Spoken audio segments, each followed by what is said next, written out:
Hola, ¿qué tal? Bienvenidos a todos a una nueva entrega del curso de programación en HTML5. Nos encontrábamos viendo en el vídeo anterior pues, el tema de CSS y el modelo de caja contenedor. Seguimos profundizando un poquito en este modelo de caja contenedor, viendo pues, las propiedades float, margin y padding a la hora de manejar pues, contenedores HTML. Así que vamos a hacerlo sobre la práctica.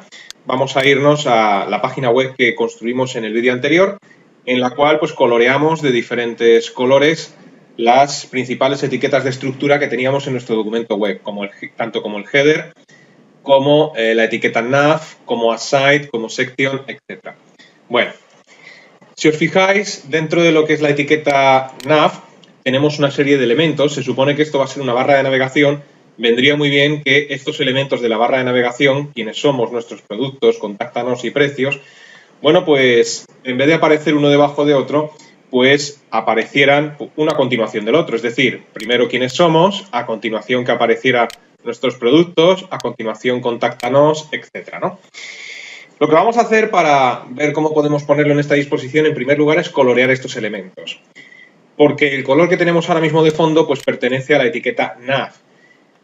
Pero tenemos que colorear también estas etiquetas para ver cuál es su disposición. Luego, entonces, si nos vamos a nuestro código, el código HTML de la página web, nos damos cuenta de que esos elementos, a ver si los encuentro, pues estaban dentro de lo que eran unas etiquetas LI que a su vez estaban dentro de una etiqueta UL, ¿no?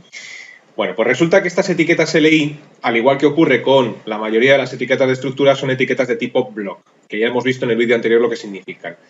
Vamos a irnos a la hoja de estilos y vamos a crear un selector más, el cual va a ser LI, ya que solamente en esta página tenemos esos elementos LI. En vez de utilizar un selector de ID, utilizo un selector de etiqueta y voy a colorearla otra vez con la propiedad background color.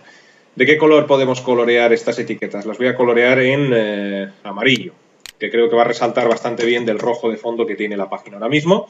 Guardamos cambios, nos vamos al navegador, actualizamos con F5 y fijaos cómo efectivamente estas etiquetas pues son etiquetas block, es decir, ocupan el 100% del ancho de la pantalla y se van poniendo una debajo de otra. Bueno, pues si queremos cambiar esta disposición, lo que tenemos que hacer es convertir estas etiquetas LI de block a inline. Y eso pues también lo podemos hacer con la propiedad display CSS. Es decir, que si nos vamos a nuestro código y dentro de la etiqueta LI pues utilizamos la propiedad display y le decimos inline, lo que le estamos diciendo con esto es que el elemento LI, que por defecto es block, pues lo muestre inline, con lo cual lo pondrá uno a continuación del otro y ya no ocuparán cada uno de estos elementos el 100% del ancho de la pantalla, sino que ocupará pues lo que ocupe la longitud del texto que hay dentro del LI. Si guardamos cambios con control S y actualizamos el navegador con F5, bueno, pues fijaos como ya hemos conseguido poner un elemento a continuación del otro. Ya, pues, para que la barra de navegación quedara mejor, quitaríamos el color de fondo amarillo, ¿no? Y agregaríamos los enlaces pertinentes. Pero bueno, lo voy a dejar así de momento para distinguir fácilmente estos elementos LI. Bueno, pues habéis visto cómo con la propiedad display y el valor inline pasamos de ser un block a un inline. Centrémonos ahora en lo que es la barra lateral, la etiqueta side. Esta etiqueta side pues también es una etiqueta de tipo block. ¿Cómo podemos hacer que esto se convierta en una barra lateral? Bueno, pues lo podemos hacer utilizando la propiedad float. Concretamente en este caso, si queremos que la barra aparezca a la izquierda de nuestro documento, pues sería float con el valor left. ¿Qué es lo que consigue la propiedad float? La propiedad float lo que hace es romper el flujo de cómo se colocan los elementos por defecto en una página web. Y esto quiere decir que por un lado lo vamos a colocar a la izquierda. Además, la propiedad float hará que ya no ocupe el 100% del ancho de la pantalla, sino que ocupe tan solo pues, el ancho correspondiente al texto. Y lo más importante es que el resto de elementos que pueda haber por debajo se van a situar rodeando a ese elemento. Con lo cual vamos a conseguir dos cosas. Por un lado, que se coloque a la izquierda ocupando no el 100% del ancho, sino lo que ocupe el ancho del texto, y lo que pueda haber a continuación, que en este caso es la etiqueta sección, se va a colocar rodeando a este elemento, con lo cual vamos a tener la sección, que la tenemos ahora mismo en morado, tanto por la derecha como por abajo, porque lo va a rodear, ¿no? Vamos a verlo. Nos vamos al código, buscamos el selector ID correspondiente a la barra lateral y le decimos que va a ser un float left.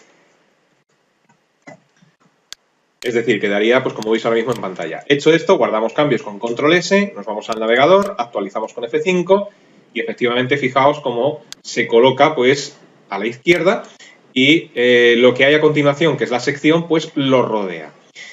¿Cómo podemos conseguir que esto pues no lo rodee? Pues hay muchas formas de hacerlo. Quizás la más sencilla ahora mismo es decirle que este elemento ocupe un alto en concreto, es decir, modificando una propiedad CSS que es la propiedad height y estableciendo un valor en píxeles, pues yo que sé, por ejemplo, 1020 píxeles, más o menos, pues podemos decirle que en vez de ocupar el ancho que ocupa ahora mismo el texto, porque si os fijáis por defecto, el alto de esta barra lateral se adapta al contenido que hay en su interior. Si siguiéramos incluyendo elementos, cuarto elemento, quinto elemento, etcétera, pues esta barra lateral seguiría creciendo en altitud. Pero si no vamos a incluir nada más, bueno, pues podemos establecer la propiedad height, que la he escrito mal, por cierto, la voy a escribir bien, height.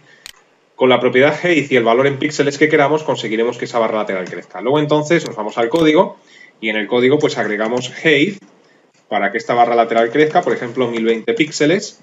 Guardamos cambios, actualizamos con F5 y fijaos como ya tenemos la barra lateral con un alto en concreto. Lo que hay a continuación pues lo rodea, fijaos como aún pues hay un poquito de contenido de sección que lo rodea. Vamos a aumentar de 1020 pues a 1040 para que este pequeño reducto que nos queda aquí, que todavía lo está rodeando, pues se quite.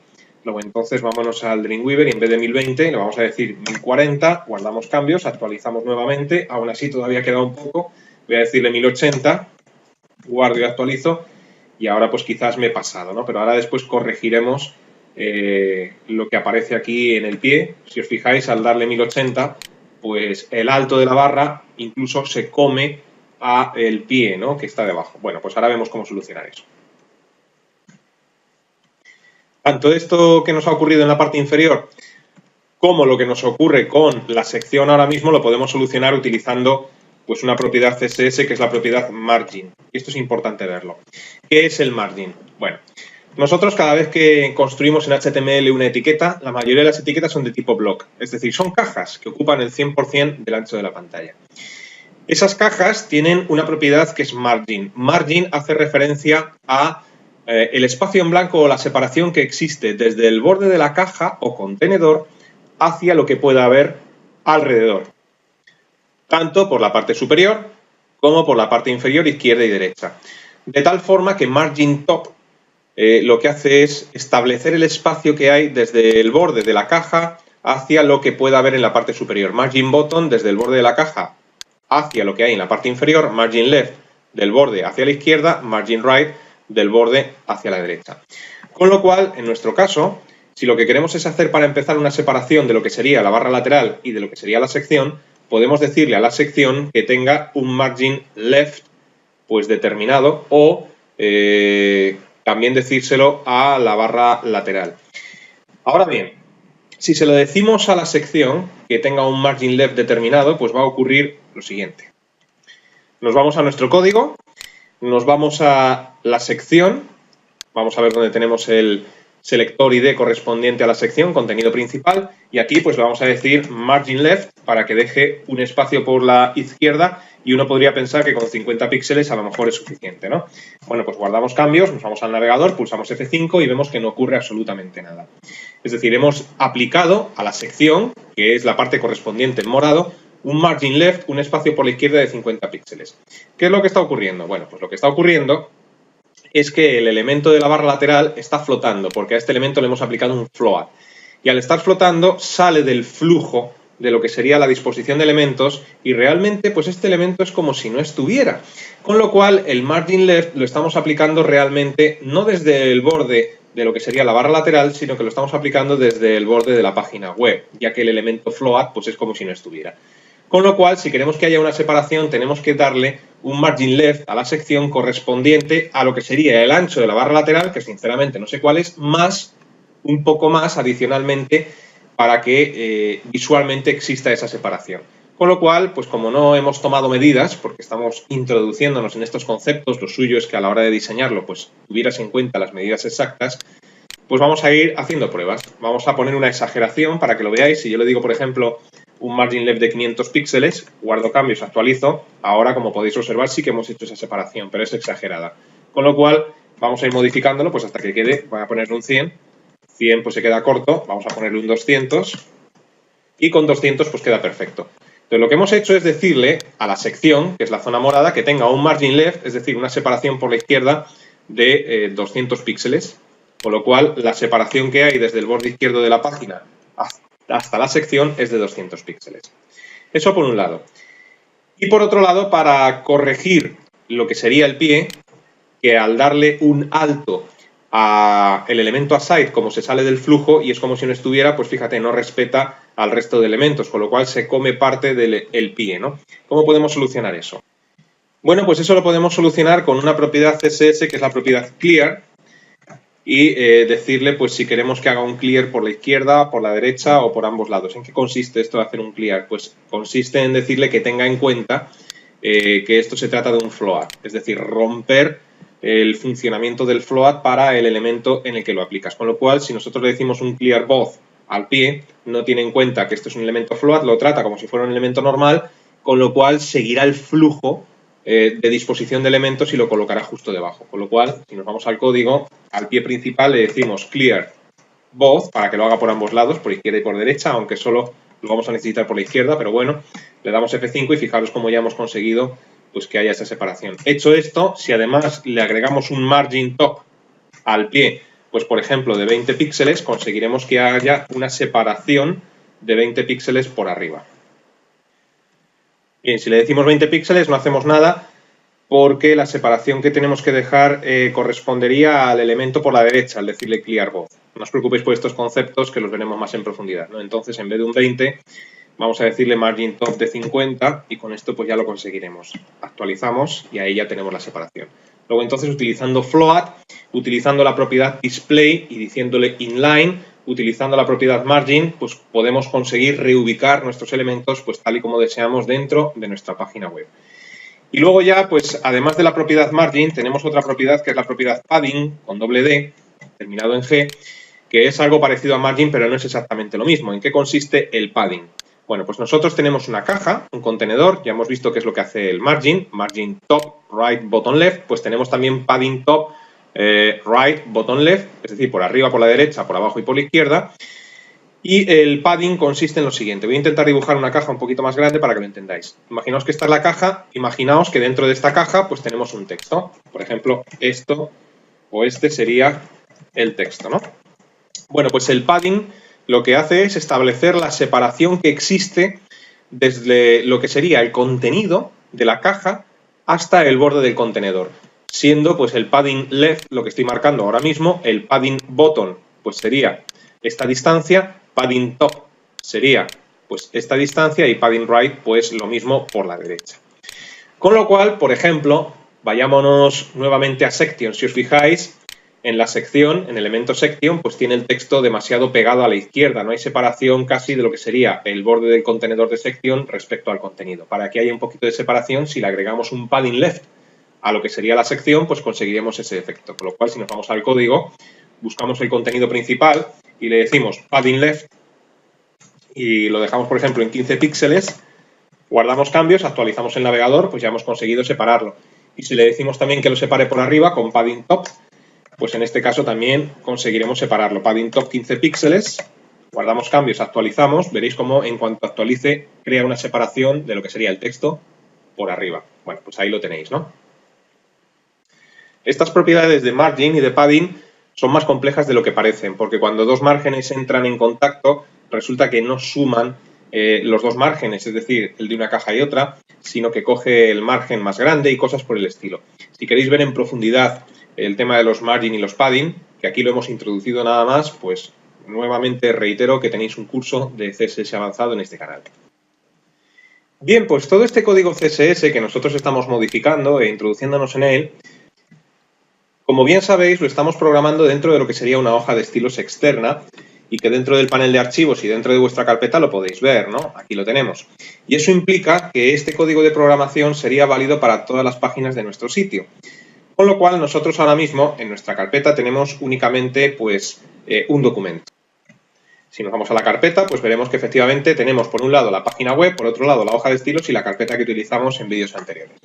Si nosotros creáramos otro documento web y quisiéramos aplicarle el mismo formato, la misma apariencia que a la página en la que estamos, tan solo habría que enlazar, linkar la hoja de estilos. Esa es la utilidad que tiene.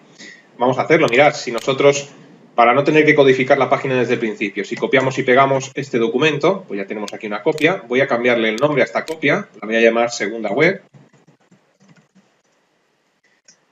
Y ahora pues lo que vamos a hacer es modificar ligeramente el código desde el bloc de notas, el editor web que utilicéis, en mi caso desde el Dreamweaver. Actualizo desde el botón actualizar el panel de archivos del Dreamweaver, ya que he hecho modificaciones externas, y abro esta segunda web. Bueno, pues si nosotros quitamos la etiqueta que linka esta segunda web, es decir, el link rel style sheet lo quitamos, o lo que es mejor aún, lo comentamos. ¿Cómo se introducen comentarios en HTML5? Bueno, pues igual que en versiones anteriores, para introducir un comentario, lo que hacemos es, o bien lo aplicamos desde Dreamweaver, que es lo que estaba viendo, o bien, para los que estéis utilizando otro editor, bueno, voy a escribirlo y ahora os lo pongo en grande para que lo veáis, ¿no? Con el siguiente código, pues lo que hacemos es introducir un comentario HTML o invalidar una línea de código, ¿no? Es el corchete, exclamación hacia abajo, 2 guiones, para el principio del comentario y al final del comentario 2 guiones y corchete, con lo cual consigues que esa línea, pues como si no existiera, ¿no? Esta es la forma de introducir comentarios en HTML5. Si guardamos cambios con Control S y vemos esta página en el navegador, archivo, vista previa en el navegador, pues lo voy a ver también en Chrome, pues aquí tenemos el aspecto anterior. ¿Os acordáis? Imaginaos que esta se trata de otra página totalmente diferente y quieres darle la misma apariencia a la página 1, es decir, con su barra de navegación, su barra lateral, etcétera, etcétera, pero de una manera rápida. Bueno, pues lo único que tienes que hacer en el código es linkar la hoja de estilos, con lo cual si borramos el comentario que hemos introducido en la etiqueta link para que lo vuelva a tener en cuenta, guardamos cambios con Control S, actualizamos el navegador, ya tenemos 2 páginas que son diferentes, aunque tienen exactamente el mismo código. Podríamos modificar los textos, ¿no? Pero que tienen exactamente la misma apariencia. Esta es la gran ventaja, que es lo que me interesa, de utilizar una hoja de estilos externa, es decir, que el estilo CSS vaya en una hoja de estilos externa. Si a continuación creas 50 páginas web diferentes, bueno, pues esas 50 páginas, simplemente agregando el link a la hoja de estilos, adquirirán de manera automática la apariencia que estás siguiendo pues desde la primera página web, ¿no? Con lo cual todas las páginas de tu sitio tendrán exactamente la misma apariencia, la misma disposición. Si en vez de introducir el estilo en una hoja, tus estilos CSS, quería decir, en una hoja de estilos independiente los introduces en la cabecera, que es otra forma que hemos visto de hacerlo, pues lo que estás haciendo es que ese estilo solamente valga para la página web en la que te encuentras, ¿no? Y aquí entran en juego un montón de factores que tampoco pues vamos a poder ver en profundidad, como son el tema de la herencia y la cascada. Entonces, bueno, pues sí que podemos hacer una introducción, pero verlo en profundidad, ¿no? Por ejemplo, imaginaos que esta segunda página, esta que estamos viendo ahora es la segunda, y para que no haya ninguna confusión vamos a hacer lo siguiente. Vamos a modificar el título de la página. Vamos a llamar a esta segunda página de programación, para que de esta forma podamos distinguir siempre cuál es la primera y cuál es la segunda. Segunda página de programación HTML5, guardamos cambios, nos vamos al navegador, actualizamos y ahora al ir al navegador y actualizar con F5, pues vemos en la pestaña que ya tiene segunda página de programación, podemos distinguir la primera de la segunda. Bueno, pues imaginaos que en esta segunda página lo que queremos es que siga la estructura de la primera, pero no queremos que sea exactamente igual. Por ejemplo, queremos que la barra lateral en vez de verde, pues sea de otro color. Claro, si nosotros modificamos el archivo externo CSS, que ya conocemos, estaremos modificando el color de la barra lateral para las 2 páginas. Y yo quiero que la primera página sea verde, pero la segunda página sea de otro color diferente. Y luego, en el caso de que haya una tercera página, una cuarta, quiero que sean todas verdes. Pero una página en concreto, por el motivo que sea, por ejemplo, esta segunda, quiero que la barra lateral pues tenga otro color diferente. ¿Cómo hacemos eso? Bueno, pues lo que hacemos es lo siguiente. En el código HTML de esta segunda página nos vamos dentro del head y a continuación de la etiqueta link lo que hacemos es crear un estilo de cabecera. Y un estilo de cabecera consiste en HTML5 abrir una etiqueta style y cerrarla. Antiguamente, antes de que apareciera HTML5, había que especificar dentro de la etiqueta style el tipo que íbamos a crear, es decir, type text CSS. Esto ya en HTML5 no es necesario, porque el documento HTML5 entiende que el estilo que estás creando por defecto es un estilo CSS. Entonces, consiste en dentro del head abrir una etiqueta style, cerrarla y dentro de esta etiqueta style, pues crear un estilo. Bien, pues una vez que ya tenemos la etiqueta style que se abre y que se cierra, lo único que nos falta es fijarnos bien en cuál es el ID de la barra lateral y aquí pues hago una apreciación que la estoy viendo ahora mismo. Yo como escribo fatal, fíjate que yo no le llamé barra lateral, sino que lo llamé barra lateral con una E. Cuidado con este tipo de errores, sobre todo si utilizáis un editor tipo bloc de notas, porque el Dreamweaver te corrige estas cosas o te ayuda, pero un bloc de notas no. Entonces aquí habría que hacer lo siguiente, almohadilla para crear el selector de tipo ID, barra lateral, que es como lo llamé yo, abrimos llaves, y a continuación pues un color de fondo. Voy a ponerle por ejemplo un color de fondo rojo. Bien, punto y coma, cerramos llave, guardo cambios, voy al navegador y actualizo pues esta segunda página. Y fíjate cómo la barra lateral se ha colocado en roja, mientras que la barra lateral del primer documento pues sigue en verde.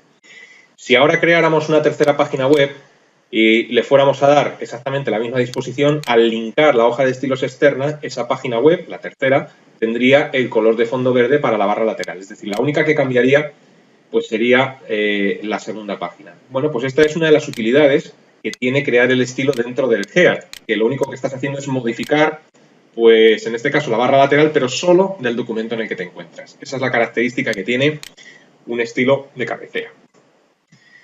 Y para ver el tercer tipo de estilo que podemos tener, vimos que podíamos tener un estilo en una hoja de estilos externa, un estilo en la cabecera de una página web, también podemos tener un estilo inline que se llama, que es para modificar una etiqueta en concreto.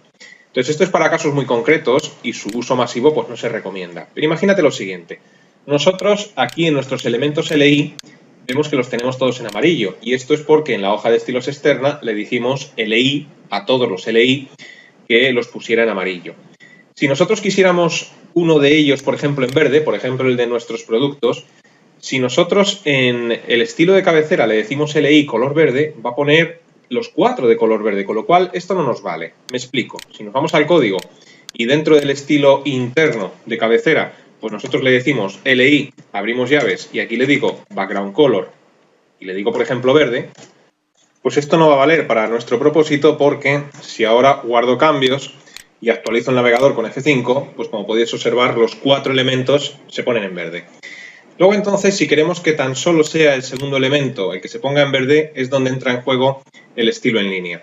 ¿En qué consiste el estilo en línea? Bueno, pues consiste en eliminar el selector que acabamos de incluir en el estilo de cabecera y localizar en el código HTML dónde está la etiqueta que corresponde a nuestros productos. Entonces, examinando el código, vemos que la etiqueta que corresponde a ese elemento pues es la segunda que estoy señalando ahora en pantalla. Esto con Dreamweaver es muy fácil de localizar en el caso de que la página fuera más compleja, porque si nos vamos a vista dividir, una vez que estamos en dividir, a la derecha en vista diseño seleccionas el elemento y ya lo estás viendo seleccionado también en el código HTML. Sería una forma rápida de identificarlo. Bueno, el caso es que una vez que lo tienes localizado, la etiqueta, pues lo que hay que hacer es meterse dentro de la etiqueta y agregar pues lo que se denomina un estilo en línea, que consiste en agregar el atributo style y a continuación pues la propiedad con su valor, en este caso background color, con un color pues en verde, ¿no? Entonces, perdón que me he equivocado de color, decíamos un color verde. Una vez establecido el color, bueno, punto y coma, pues lo que hacemos es guardar cambios, control S, nos vamos al navegador y en el navegador, bueno, pues F5 y ahora fijaos como efectivamente solo es ese elemento el que tiene el color verde. Entonces, para casos concretos como este que acabamos de describir, es cuando nosotros aplicamos el estilo en línea. Y hecho esto, pues ya hemos dado un repaso por los 3 tipos de estilos que tenemos. Estilos en una hoja independiente, estilos de cabecera y estilos en línea para un elemento en concreto. Bueno, pues vamos a dejar el vídeo en el punto en el que nos encontramos y os invito a que permanezcáis como siempre atentos a la próxima entrega. Hasta entonces, que os vaya bien.